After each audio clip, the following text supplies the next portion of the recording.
ఏందే పుష్ప అంటే flower అనుకుంటేవా? Fire fire.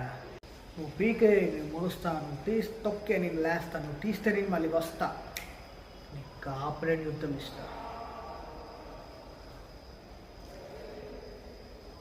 చెప్తాను, గుర్తుకొచ్చిన ఏన వాడుకో, గుర్తుకొచ్చిన ఏన వాడుకో. నువ్వు సింహం అంటాడప్ప, అది గడ్డని తీసుకోదు, నేను తీసుకుంటావు, అంతే తేడా.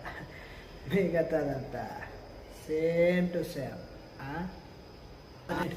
వాడిపోతే విడిపోతే నేను నీడిపోతే నా అమ్మ మొగుడు ఎప్పుడైనా అధికారం కోసం ఇక పడితే